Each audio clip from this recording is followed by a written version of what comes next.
CoCo Johnson, your Lady of Wellness. Join me as I address topics in all things wellness, from mental health, social disparities, and education, advocating for those who suffer in silence.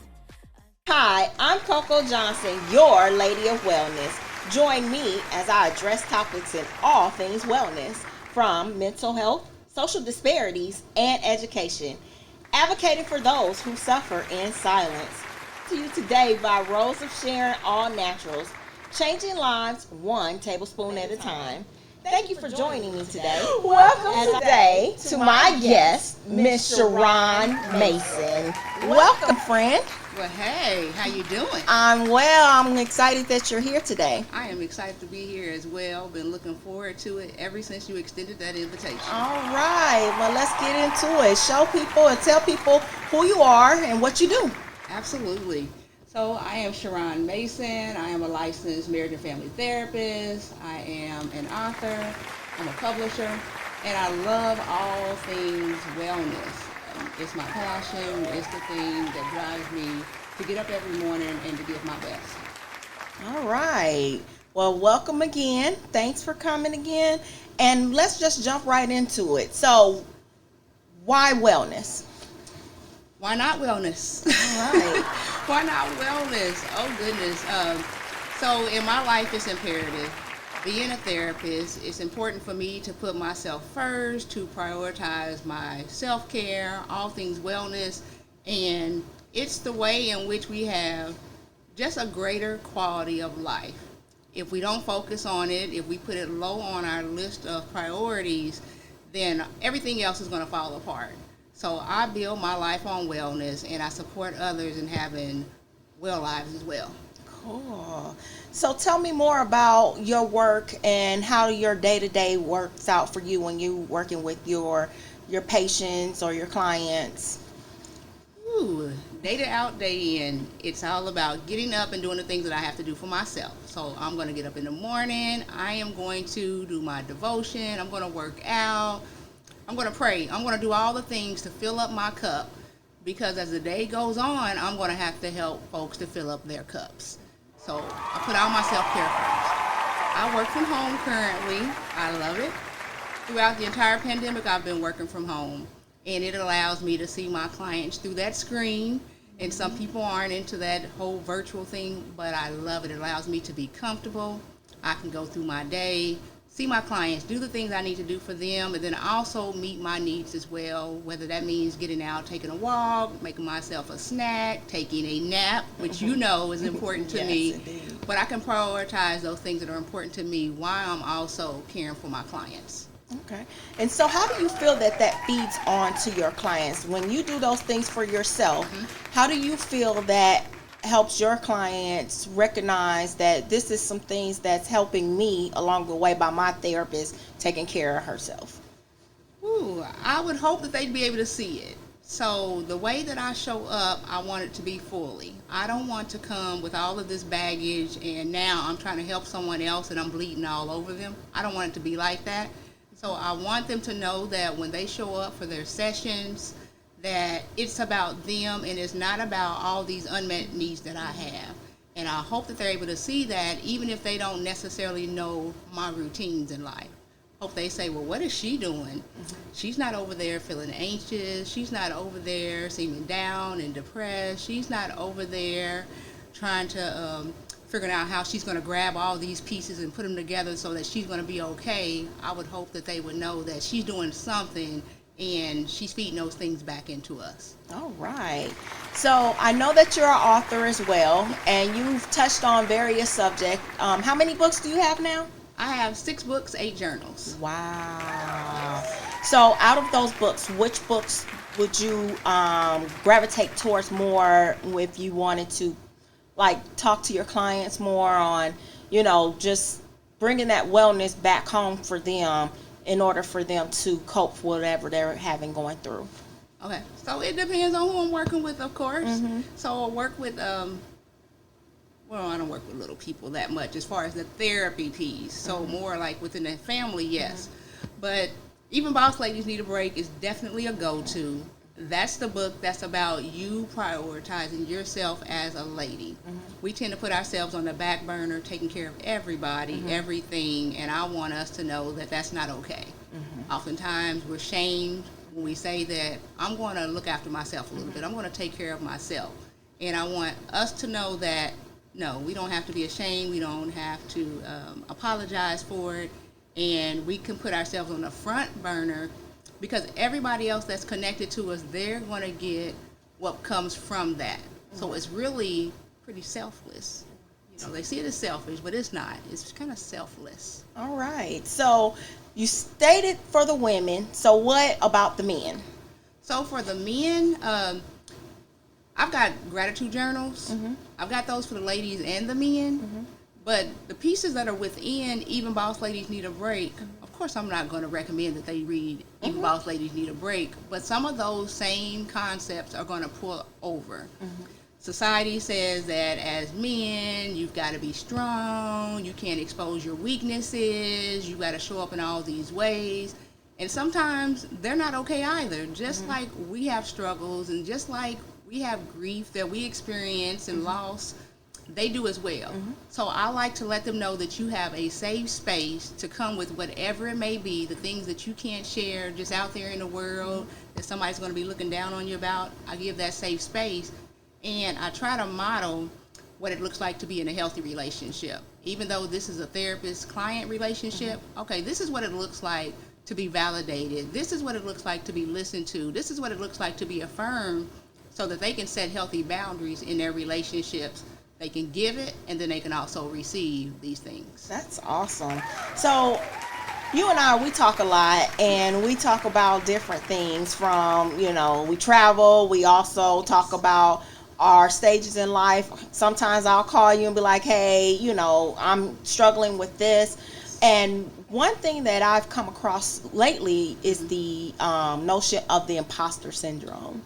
Yes. And so being an entrepreneur and also daily life, we show up for people just like you mentioned, and we're not necessarily all the way there because we might be showing up for the wrong intentions. Could you explain what the imposter syndrome is and also how it differentiate between men and women?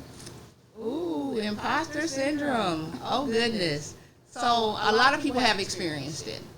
For some people, it's not as prevalent. It's not something that continues to show up day in and day out. But for some people, it's a day-to-day thing. This is something that I'm experiencing because even though I may be excelling, even though it may look like I'm at the top of my game, for some people internally I'm holding on by a thread.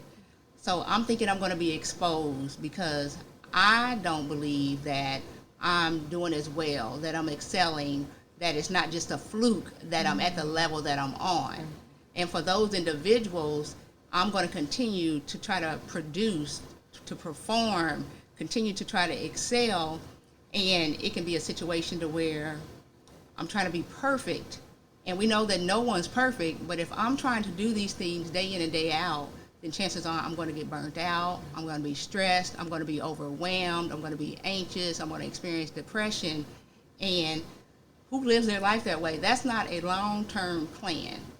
And so for men and for women, it can look a little bit different. For the anxiety, the depression on the side of the men, on the side of the women, it can be more overwhelmed, it can be more burnout, it can be more stress.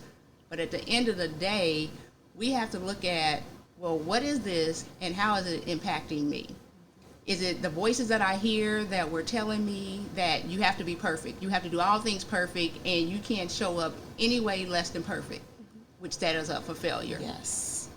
Or is it society that's saying, well, that was a fluke.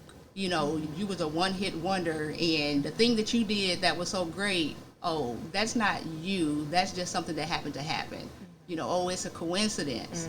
So what are the voices that we're hearing that are feeding into it? And then how have I internalized that?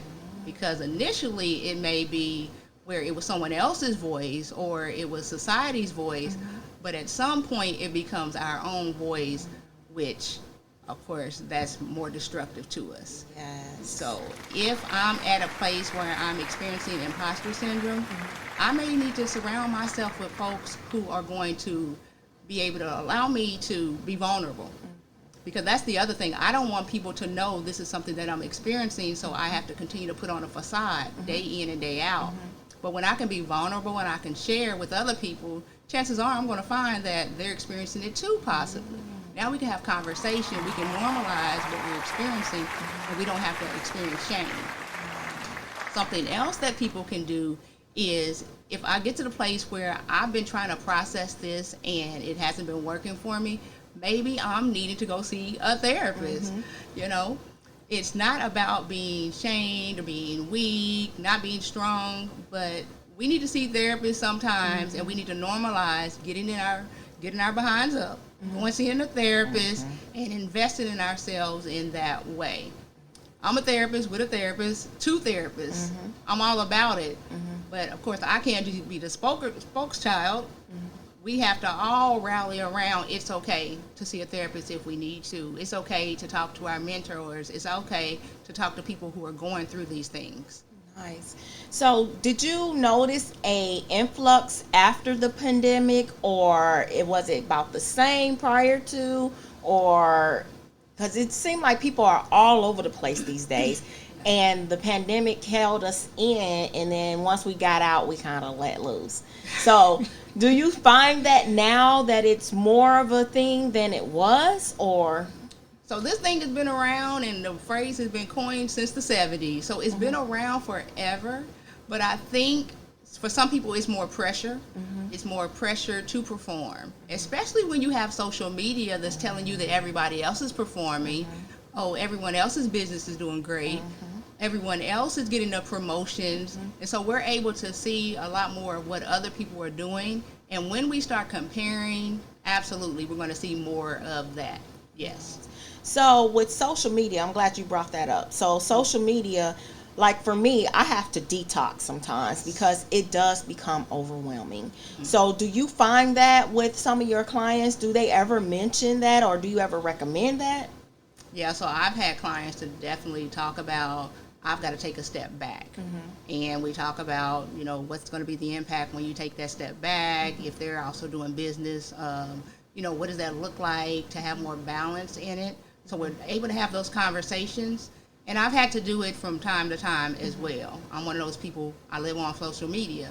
And so it's, okay, how is this thing impacting me? Is it beneficial?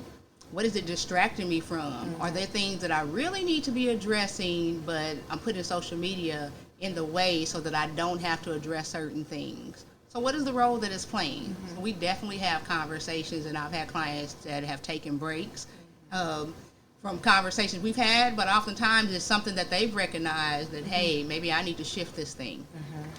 Nice. So I'm going to go back. So before you decided to become a counselor, before you decided to get really involved in wellness,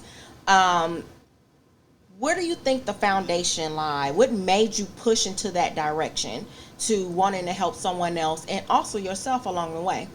I'm thinking in terms of wanting to help myself first. I mean, there are days, so it depends on the day that you would ask that. But when I look at it today, me wanting to help myself, that's at the forefront. That leads this thing. So I can recall sitting in my cubicle having a whole pity party.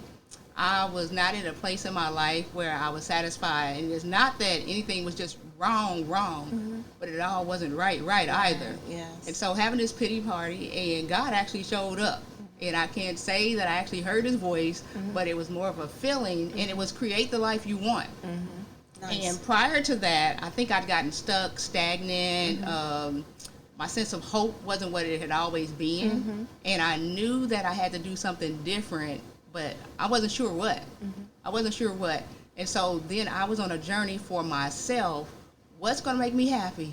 Well, you got to do some soul searching, because sometimes pushing those dreams to the side and thinking I've just got to do what I need to do. But there's some options, and I can start doing some of the things that I want to do. So I started from that place of just being more curious about what it is that I wanted to do, rediscovering some of the goals and dreams, you know, becoming even like more adventurous, you know, kind of calm down. And I'm like, oh, there are things I want to do. Let me get out there and live. And I struck out that way. But in that, I said, well, also I can support other people as well. Because I didn't want it to be just something that I was doing for the short period of time. For me, it's a lifestyle. Yeah, and I'm checking in with myself on a regular basis. What do you want to do, Shar'ron? Well, let's do it. What are the limitations? What tells you that you can't? Okay, let's shut that down. Let's challenge that, and let's actually do what it is that you wanted to do so that you can have a more fulfilled life. Nice. So I actually watch you live life out loud, and you've done some things that were I didn't expect, but expected. So talk about some of your adventures. Like, I know that you write books. I know you publish books. I know that. But talk about one of your mission in life was to get on stage and be a comedian for self-fulfillment purposes. So talk about that a little bit. Okay. So I have this thing that sometimes I do. And if it's something that I want to do, I'll commit. Mm-hmm. And I would not allow myself to talk myself out of it. And that was the thing around the comedy. Mm-hmm. So I made the commitment, and then I really thought about it, and I said, whoa, you've actually got to do this thing. Mm-hmm. Even though I had wanted to do it for a very long time, mm-hmm. I was like, okay, now you're going to do it. Mm-hmm. And I made the commitment, and then it was time to start kind of doing the practicing and all of that.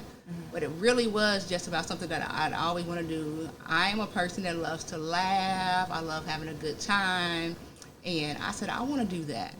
And I got on the stage. I did the comedy. I'm sure I was not the best whatsoever, but having been my first time, I think it went pretty good. It did. It was extremely enjoyable. Mm-hmm. And the great thing about the way that it played out was the next day I was going on a girls' trip. Mm-hmm. And it was wonderful. So it worked out perfectly because I said, well, even if this does not go well, these people aren't going to see me for a few days. I'm going to be in Cancun. But very fulfilling. And my thing is, do it once. You don't like it. And I think I want to do it again. Mm-hmm. But if you do it once, you don't like it, you don't have to necessarily do it again. Mm-hmm. But oftentimes we don't know what we will like because we're not even willing to give it a try. Mm-hmm. And so I'll try things. You know me. Mm-hmm.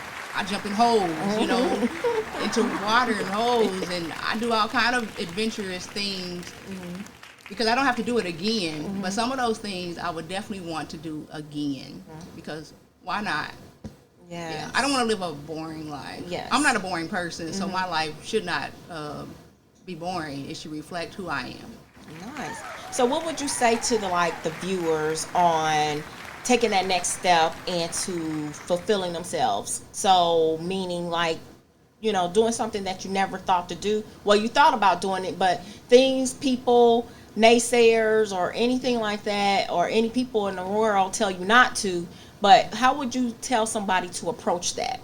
Okay. So for me, I was talking to the viewers, I would tell you to take a step back. Chances are you're so surrounded by people and all their opinions, all their thoughts, and rather than continue to be in the midst of all these people and all these voices, take a step back, and you may need to have some alone time. And when I take that alone time, I'm going to have that alone time. It's going to be me, it's going to be God. We're going to talk and we're going to work this out. But take that time and be curious. What is it that I want to do? Why do I want to do it? Sometimes we don't necessarily know what our why is, and then that allows us to get talked out of it. When I know what my why is, you can't talk me out of it because it's strong, it's foundational. So know what your why is. Think in terms of, if I don't do this, how is it going to impact me? If I don't do it, oh gosh, I'm going to have I'm not going to have just regrets. Oh, I don't want to have regrets. Not about this life that I'm living. So take some time. Do an inventory. Think in terms of the things that have been really enjoyable, and then how you may want to add this to the list. Oh, I don't necessarily want to add that to the list. That's something that my mama wanted me to, or my daddy wanted me to. It's not a goal or a dream of mine. Oh, is this something that I really want to do? Let me add that to the list. So there's so many ways of doing it. And then surround yourself with other people who are also stepping out there. If I'm only around people who don't want to do a whole lot of things, then chances are I'm probably not going to want to do a whole lot of things either. So let me surround myself with people. That's why I surround myself with folks like you, beautiful people like you, because I know that you guys are going to encourage me. You guys, even if it's something that you may not want to do, you're not going to stifle me. You're not going to be the naysayer. You're going to be that person that's going to push me on. And so my circle looks like that. Yeah, I'm not around the folks that are going to be doing the things that are going to be, oh, you shouldn't. Oh, do that. Yes. You go, girl.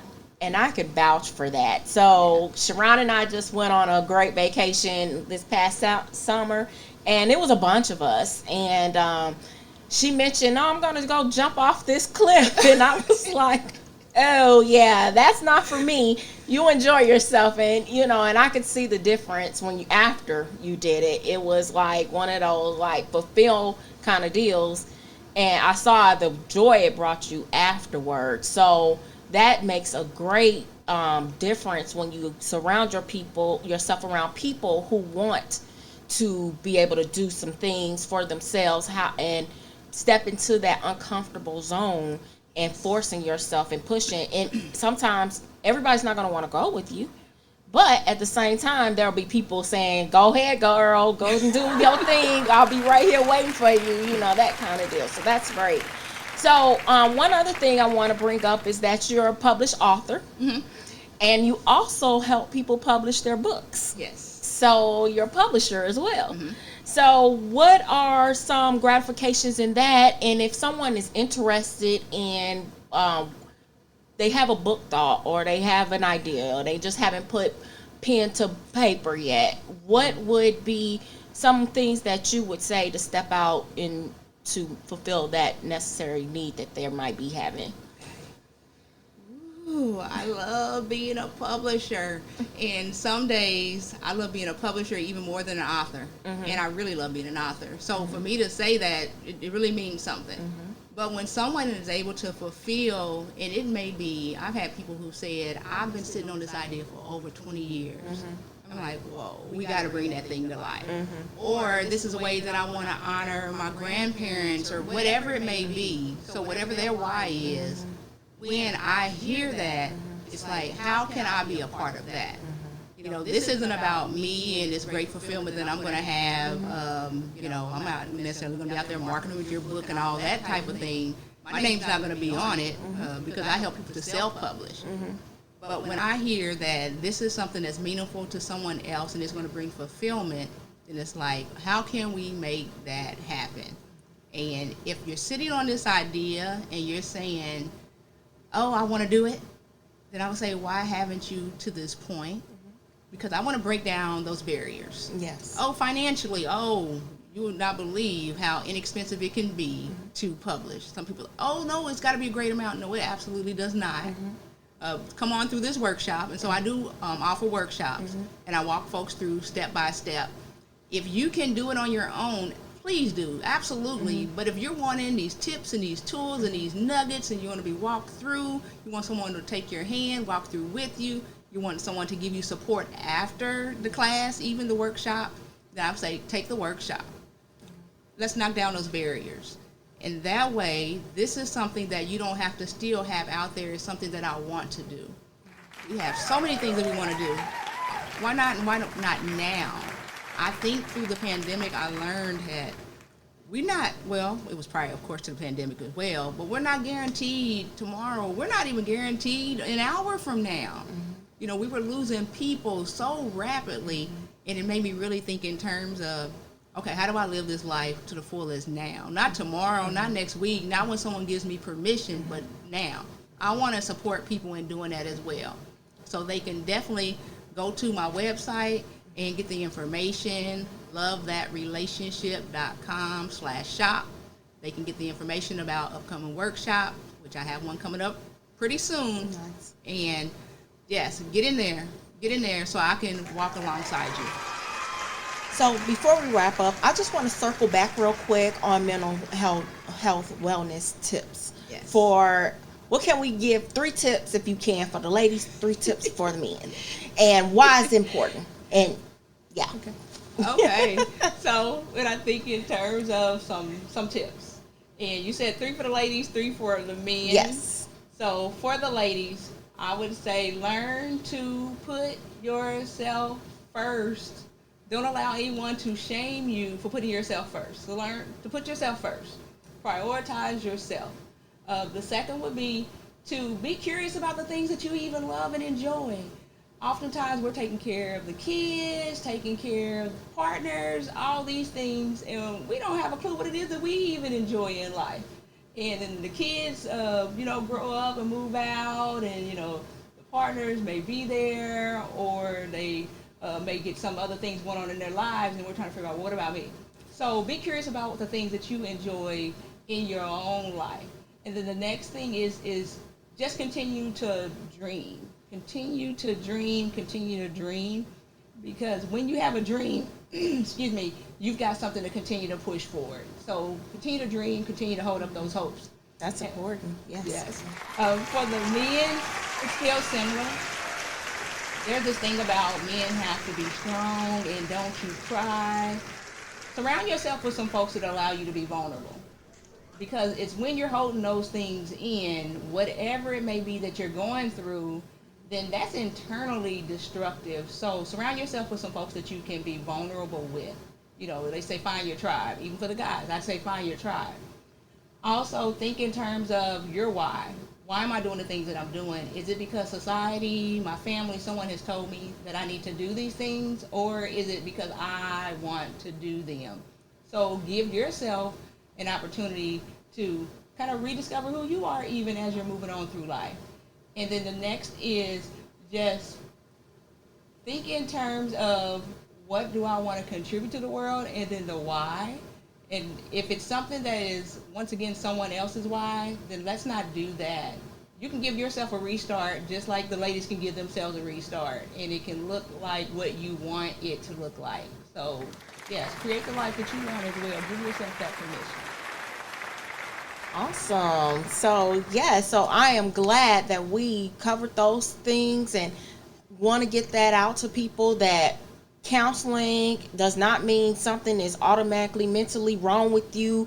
Sometimes you just need mental clarity. Sometimes you just need someone that's on the outside looking in to tell you, hey, this is how this perceives. This is how that, maybe some tips that they can follow to improve their overall life, because we all know that if we help ourselves, there's a reason they tell us to put our mask on when we get on a plane.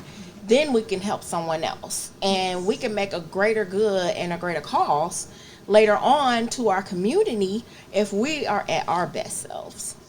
And that is important to always remember and keep in mind, because most of us go through day-to-day practices just in routine and not stopping to think and not stopping to do, and just because we have to, or that someone else, the imposter syndrome, has kicked in and we're trying to figure this thing out real fast, real quick. So again, I want to just say thank you for being on the show. And we're going to have information for Miss Shar'ron Mason. So you can follow her on Facebook. Yes. Mm-hmm. On Twitter. Not on Twitter. I'm on Instagram. Okay. Instagram. Is there any other? Let's see. I'm on Instagram. I'm on, TikTok as well. Okay. On TikTok. Okay. Mm-hmm. So she's always got daily tips. So you might want to just check her out. She always on fitness mode. She's always, even if it's in the house, she tells you how to work it inside your home, outside your home. So always check out and see what she has to offer you guys, and especially all of her workshops. She does many workshops around the city. So thank you again for coming. Thank you. I appreciate you. All right. And great talk. Thank you for joining us today on the CoCo Johnson Show, brought to you by our sponsors today at Rosa Sharon All Natural, changing lives one tablespoon at a time.